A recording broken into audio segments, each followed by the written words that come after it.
Fala, queridão, graça e paz, Pastor Tiesco aqui.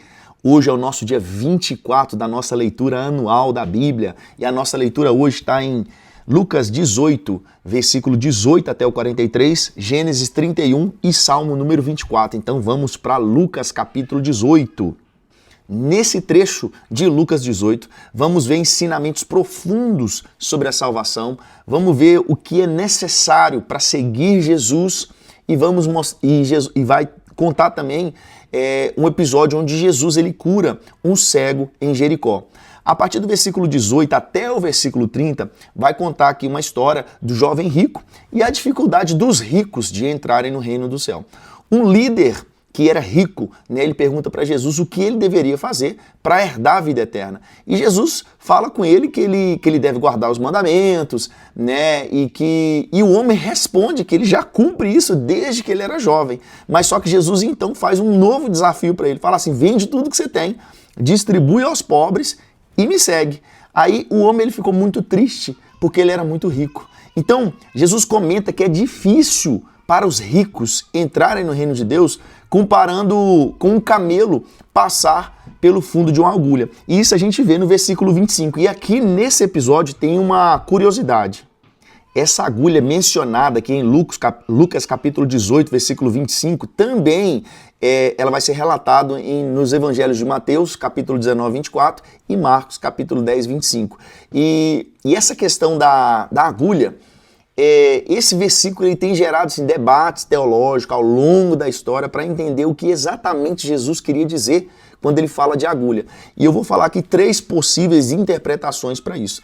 A primeira interpretação é que talvez isso seja... Jesus ele usou o exemplo da agulha como uma hipérbole. O que é uma hipérbole? É algo assim muito exagerado, né? Como se Jesus quisesse ilustrar uma verdade espiritual, então ele exagera, ele fala assim, porque o camelo, ele era o maior animal conhecido na Palestina nessa época, né? E Jesus usa uma agulha real, um tamanho de uma agulha normal e fala assim, é mais fácil um camelo, que era um animal grande, passar pelo buraco da agulha do que um rico entrar no reino dos céus, né? Então a ideia era destacar o quão é impossível para uma pessoa entrar no reino dos céus confiando nas suas riquezas ou achando que a sua riqueza ajudaria em algo, né? A segunda opção é que tem uma teoria que existe uma porta que chama Porta da Agulha. Então, eu vou até deixar uma foto aqui, essa porta aqui, essa imagem aqui representa a Porta da Agulha. Então, uma interpretação popular, mas ela é um pouco contestada, sugere que Jesus ele estava o quê? Se referindo a essa porta que eu coloquei aqui, que é chamada fundo da agulha, né? E essa porta ela fazia parte dos muros de Jerusalém. Segundo essa teoria, essa porta era tão estreita que o camelo só poderia passar por ela se ele fosse descarregado totalmente de toda a sua carga, tirasse toda a carga sobre o camelo e o camelo precisava estar de joelho para ele passar. Então essa imagem ela ia reforçar a ideia do desapego, de humildade, né? Mostrando que os ricos precisavam se desapegar dos seus bens e se humilhar para entrar no reino dos céus.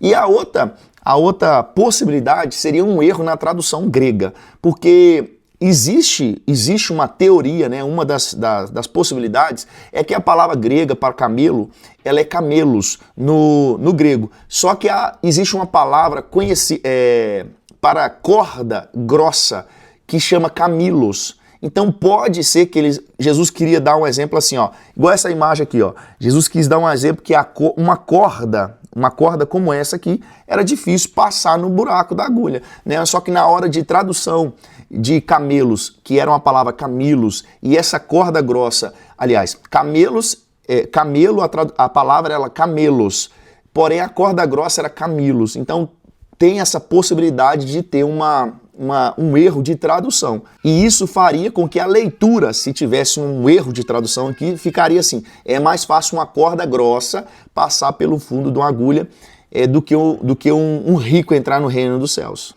Mas o que importa é a mensagem que Jesus quis passar com isso. A mensagem é que é impossível uma pessoa rica entrar no reino dos céus confiando nas suas riquezas. Essa é a ideia que Jesus queria passar.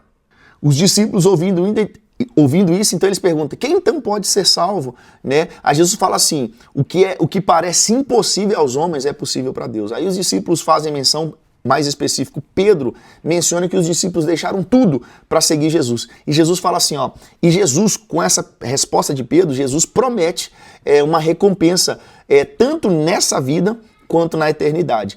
Aí nós vamos agora para os versículos 31 até o 34, onde Jesus ele fala sobre a sua morte pela terceira vez. Jesus está falando sobre isso. Jesus leva agora os 12 discípulos a parte, né, mais afastado, e Jesus revela para eles que está indo para Jerusalém, porque ele vai ser entregue, vai ser zombado, vai ser insultado, vai ser cuspido, vai ser açoitado e vai ser morto, né? Mas vai ressuscitar ao terceiro dia.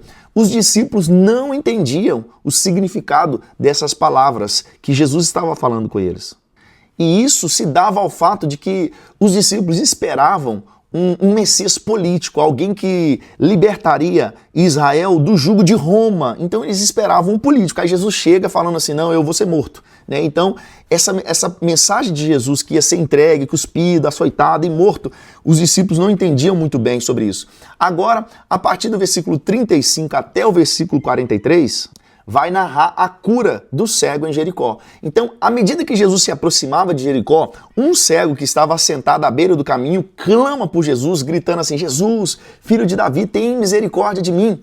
E apesar das pessoas, né, falarem com ele assim, não, fica calado, para de gritar, esse cego clamava ainda mais alto. As pessoas tentavam repreender, mas ele clamava mais alto. E Jesus então para e manda chamar, fala assim, chamou esse cego e falou assim, o que você quer que eu te faça? Né? Jesus estava meio que brincando com ele, né?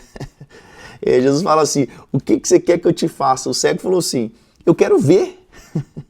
E Jesus vai falar com ele assim, ó, recupere a sua visão, a tua fé te salvou. Então, esse homem passa agora a glorificar a Deus e todos ao redor fazem o mesmo.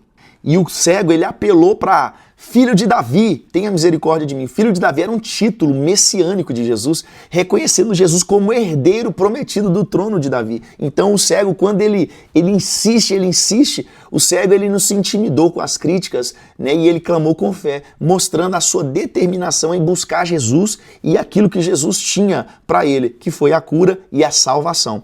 Isso aí foi Lucas capítulo 18, agora nós vamos para Gênesis capítulo 31.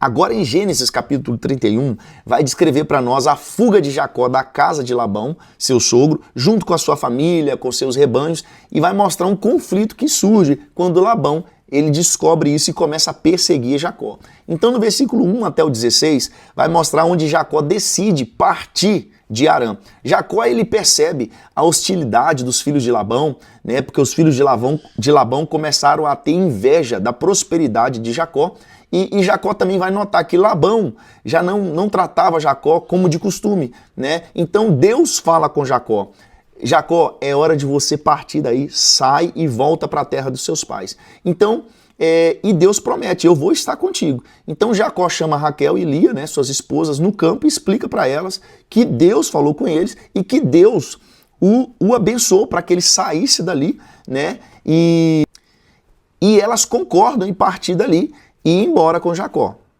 E a gente vê que assim como Deus guiou Jacó para Harã, agora Deus está instruindo Jacó a voltar para a terra prometida, né? E quando a gente vê que Jacó ele juntou Lia e Raquel, apesar das tensões que poderiam haver entre elas, né, as duas apoiaram Jacó porque elas percebiam que, de fato, Labão não as valorizavam. Então, elas concordam com Jacó e vão sair da casa do seu pai. Do versículo 17 até o versículo 35 vai falar da fuga de Jacó e a perseguição de Labão após Jacó fugir.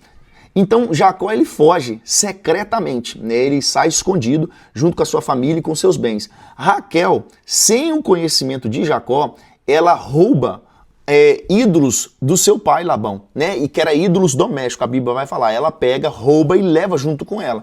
Então Labão descobre, depois de 3 dias, Labão vai saber que Jacó ele foi embora, fugiu, e aí Labão ele começa agora a perseguir Jacó. E ele alcança Jacó depois de 7 dias que já de viagem perseguindo Jacó. Então, porém, antes dele encontrar com Jacó, Deus apareceu para Labão em um sonho. Falou com Labão, não prejudique Jacó. Deus apareceu para Labão e deu essa ordem para Labão. Então Labão agora, ele encontra Jacó e ele confronta Jacó.